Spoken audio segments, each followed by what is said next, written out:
4 బ్రేకప్లకి reason same reason లేదు, 4 breakups అని కాదు. I think my biggest breakup was after Bigg Boss only. And longest I dated someone. చిన్నప్పుడు ఒక love story ఉంటది కదా, దాని లెక్కల్లో అలా కాదు. చిన్నప్పుడు కాకుండా అయితే నిజం చెప్పాలంటే 3 love stories. This is my third one.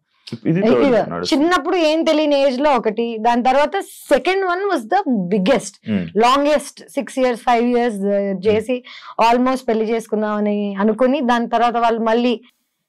నాకు ఒకటే ఒక ప్రాబ్లం శివ, నా క్యారెక్టర్ ని హనుమంతుడు టైప్ లో నేను చింపేసి ఎలా చూపించగలుగుతాను జనాలకి అనేది ఈజ్ అ వెరీ. నాకు ఎందుకు ఏడుపు కోపం ఎందుకు వస్తాయంటే చూపించలేం మనం. నా అకౌంట్ స్టేట్మెంట్స్ చూపిస్తాను, నేను ఏం చేయలేదని ప్రామిస్ చేస్తాను తప్ప నువ్వు రామ్ గోపాల్ వర్మతో పనిచేసావు, నువ్వేం చేసి ఉండవా, ఇలాంటి క్వశ్చన్స్ రాగానే యు గెట్ సో యాంగ్రీ. నీ లోపల ఉన్న ఒక అమ్మోరు తల్లి లేస్తుంది. సో నా అమ్మోరు లేవంగానే వెంటనే again not dating anyone, not seeing anyone. ఇప్పుడు మన తెలుగులోనే అయితే తెలుగు వాళ్ళ అబ్బాయిలని ఎవరినైనా నార్మల్ డేట్ చేయాలన్నా లవ్ చేయాలన్నా సేమ్ పాయింట్ వస్తుంది 100%. తెలుగు అమ్మాయి, నేను తెలుగు అమ్మాయినే కానీ ఒక తెలుగు ఫ్యామిలీ నన్ను యాక్సెప్ట్ చేయాలి అంటే దే కాంట్. ఎందుకంటే నాలా మాట్లాడి, నాలా బట్టలు వేసుకొని, నాలా ఉన్న వాళ్ళని I think they have a judgement towards. బట్టల వల్ల జడ్జ్మెంట్ చేస్తారు, బట్టల వల్ల, నోరు వల్ల అండ్ ధైర్యం వల్ల. అమ్మాయిలకి ఇంత ధైర్యం ఉంటే I think is not a good thing in our society. నువ్వు చెప్పు ఇంకొక లైక్ ఒక ఇప్పుడు చెప్తాను ఒక 10 పేర్లు చెప్పమంటే 20 ఏళ్ళు 20 years ago tell me one more actors who can talk like this or who was dealing with stuff like this. హిందీలో ఉన్నారు చాలా మంది, హిందీలో చాలా మంది. ఎగ్జాక్ట్లీ అదే ఓపెన్నెస్ నాకు చిన్నప్పటి నుంచి ఇక్కడ ఉంది. ఎందుకంటే నేను సగం నార్త్ ఇండియాలో పెరిగాను, సగం సౌత్ ఇండియాలో పెరిగాను. మా నాన్న paramilitary CISF central India security force, మొత్తం ఇలా ఈ మిక్స్డ్ గా పెరిగాను నేను. సో నేను ఫుల్ తెలుగు కాదు, ఫుల్ హిందీ కాదు, కానీ నా మెంటాలిటీ, నా మైండ్ సెట్ చిన్నప్పటి నుంచి ఆర్మీ బ్యాక్గ్రౌండ్ తో వచ్చింది. I'm very open minded. But world అలా లేదు. ఇప్పుడు మెల్లగా అవుతుందేమో యాక్చువల్లీ చెప్పాలంటే, ఇన్స్టాగ్రామ్ వల్ల, సోషల్ మీడియా వల్ల పీపుల్ ఆర్ యాక్సెప్టింగ్. బట్ నేను I was too much for too early. ఒక 5 ఏళ్ల క్రితం 7 ఏళ్ల క్రితం నేను ఆల్రెడీ ఇలా మాట్లాడుతున్నాను. సో జనాలు రెడీగా లేరు పాపం అప్పటికి. పెళ్లి చేసుకుని పిల్లలు కానీ ఆలోచన ఉందా? ఉంది, 100%. నాకు ఇష్టం పెళ్లి చేసుకోవాలని. కానీ this entire idea of love, family, ఒక కమ్యూనిటీ టైప్ లో, ఇప్పుడు నీకు అమ్మ నాన్న ఉన్నారు, నీకు అమ్మ నాన్న ప్రేమ ఏంటో తెలుసు, నీకు నమ్మకం ఉంది, సో నీకు పెళ్లి చేసుకోవడం చాలా ఈజీ. ఎందుకంటే నీకు ఆల్రెడీ సపోర్ట్ ఎలా ఉంటుందో తెలుసు, లైఫ్ ఎలా ఉంటుందో తెలుసు. నాకు తెలీదు. నాకు చిన్నప్పుడే మా మదర్ వాజ్ గాన్. నన్ను ఎవరు పెంచలేదు, నేనే పెంచుకున్నాను. ఆల్మోస్ట్ నాకు 11 ఏళ్ళు ఉన్నప్పటి నుంచి ఇప్పుడు దాకా నాకు ఇది కరెక్ట్, ఇది రైట్, రాంగ్ అని చెప్పేవాళ్ళు ఎవరు లేరు. అండ్ ఇప్పుడు నాకు చెప్తుంటే చిన్నప్పుడు అంటే ఒక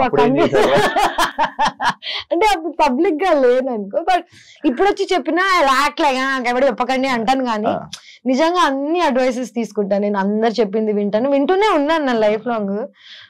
పెళ్లి, I really want to get married one day when I'm excited about it. అంటే నేను ప్రేమించిన వాడిని వీడిని చేసుకుని లైఫ్ హ్యాపీగా ఉండగలుగుతా అంటే, హ్యాపీగానే కాదు, వీడితో స్ట్రగుల్ అయినా పర్లేదు, వీడు ఉంటే చాలు అనుకున్న రోజు I will marry, I will have children.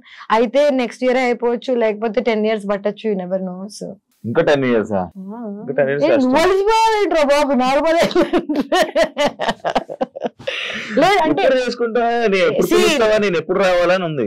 నీకేంటి ఊరికి పార్టీ కావాలో చెప్పు పుష్ప, నీకు ఊరికి మంట కావాలంటే సాయంత్రం తీసుకెళ్తాను, దానికి నా పెళ్లి చేయాల్సిన అవసరం లేదు. ఇవన్నీ కాకుండా this latest guy that I was dating, first కలిసినప్పుడు ఈ వాజ్ వెరీ, నాకు నీ నవ్వు ఇష్టం, నాకు నువ్వు ఎంత ఓపెన్ గా ఉంటావు నచ్చుతుంది, ఇది అంటే వావ్ ఫైట్ లేదు దొరికాడు అనుకున్నాడు. వాడు వెంటనే వాళ్ళు మారిపోయాడు 8 నెలల తర్వాత. నేను ఇలా అంటే ఐ థింక్ అబ్బాయిలకు కూడా వాళ్ళ ఫ్రెండ్స్, వాళ్ళ చుట్టుపక్కల నా గురించి అందరికి ఏం కావాలి, సేఫ్టీ కావాలి. వాళ్ళ అమ్మాయిని ఎవరు జడ్జ్ చేయకూడదు ఒక మాట. కానీ అలా కుదరదు కదా. నేను already I'm set personality, good name తో పాటు బ్యాడ్ నేమ్ 100% వస్తుంది. నాకు లక్కీగా బ్యాడ్ నేమ్ ఎక్కువ ఉంది కాబట్టి పీపుల్ ఆర్ స్కేర్డ్. అండ్ ఇవన్నీ దాటి నన్ను ఎవరైనా ప్రేమించగలిగితే, యాక్చువల్లీ ఇవన్నీ దాటి నన్ను వాడు ప్రేమించగలిగితే పెళ్లి చేసుకుంటాను. వాడే ఇంకెవరు ప్రేమించిన హార్ట్ కి నచ్చిన వాళ్ళని చేసుకోకుండా నేను ఇంకా ఏ రీజన్ కి చేసుకున్నా అది 2 weeks 3 weeks కన్నా నాకు తెలుసు కదా నా గురించి. కాదు, నాకు నార్మల్ గా అడగాలి. నేను తేజు తేజు అని పిలుస్తాను, ఎందుకంటే నాకు అలవాటు హౌస్ లో. ఫస్ట్ వాళ్ళు ఎవరు అడిగాడు, నాకేమో ప్రాబ్లం చెప్తున్నాను. నీకు ఎంత దూరం ఉన్నా వినిపిస్తాయా, లేకపోతే నువ్వు ఎలా? నాకు చిన్న సార్, నేను 2 నెలలు తక్కువ పిల్లని, నెల తక్కువ వాళ్ళు అంటారు కదా, నాకు 2 నెలలు తక్కువ, 7 నెలలకు పుట్టాను నేను. సో నా ఫోర్ హెడ్ వాట్ ఎవర్ ఇంత ఉండేది, ట్రాన్స్ప్లాంట్ చేసిన, వీటన్నిటికి రీజన్స్ ఏంటంటే ప్రీమచ్యూర్ గా పుట్టాను నేను. సో ప్రీమచ్యూర్ గా పుట్టిన వాళ్ళకి, జనరల్ గా మూగ వాళ్ళకి లేకపోతే చెవిటి వాళ్ళకి వేరే సెన్సెస్ ఎక్కువ ఉంటాయి. నాకు ఇంట్యూషన్ ఎక్కువ, నాకు దూరం వరకు వినిపిస్తాయి తెలుసా, యూ వోంట్ బిలీవ్ ఇట్. నేను ఇక్కడ కూర్చుని ఉన్నాను అనుకో, పార్క్ లో ఎవడైనా ఏదో మూలలో మాట్లాడుకుంటుంటే వాడు ఏం మాట్లాడుతున్నా నాకు వినిపిస్తుంది. ఇది కర్మ అనుకోవచ్చు, అంటే it's not a good thing. నేను ఎంజాయ్ చేయను దీన్ని. నాకు అన్నెసెసరీగా వాళ్ళ సీక్రెట్స్ వినిపిస్తుంటాయి చాలా మంది. బిగ్ బాస్ హౌస్ లో చూసావా నువ్వు? Actually it's called clairvoyance. It's like a term. మనకి చెవులకి వినిపిస్తుంది, మైండ్ కి కనిపిస్తుంది కదా, ఈ రెండిటికి స్కానర్ ఆర్ వాట్ ఎవర్ ఏది ఉంటుందో అది నాకు ఎక్కువ, ఆ స్కానింగ్ ఎక్కువ, దూరం దూరం వరకు ఐ కెన్ హియర్. అదే అంటే నేను వాళ్ళు అక్కడెక్కడో మాట్లాడాను, నువ్వేమో వాళ్ళు అక్కడెక్కడో బెడ్రూమ్ లో కూర్చుంటావు, నేనేమో ఇక్కడ మాట్లాడింది ఫోకస్. ఆ మిర్రర్ లో నీ లిప్ సింక్ చూసి నేను చెప్పాను అన్నావు. లిప్ సింక్ చూసి చెప్పగలుగుతాను. ఇవన్నీ కాకుండా నేను హడావిడిగా ఉంటాను కదా, లోపల చాలా సెంటర్ లో ఉంటా అనమాట. నేను ఇక్కడ కూర్చుని ఇక్కడ ఇక్కడ ఇక్కడ అక్కడ ఏమేం జరుగుతున్నాయో నాకు తెలుసు.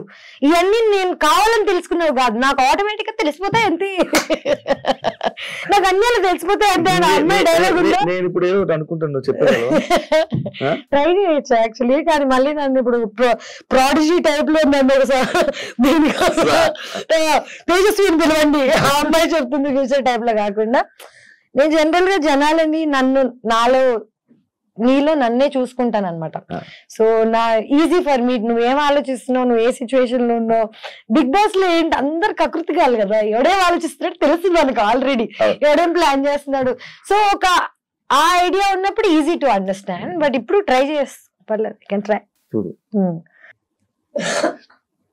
ఏదో సాక్షి అన్నో తెలియదు,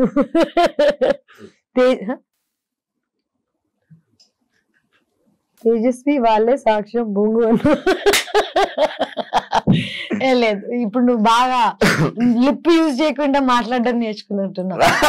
అక్కడ ఏంటి తెలుసా, అక్కడ కుక్ ఎమోషన్ లో చెప్పేసాడు. లేదు అంటే ఎంత టాలెంట్ అయినా what ever, time to time.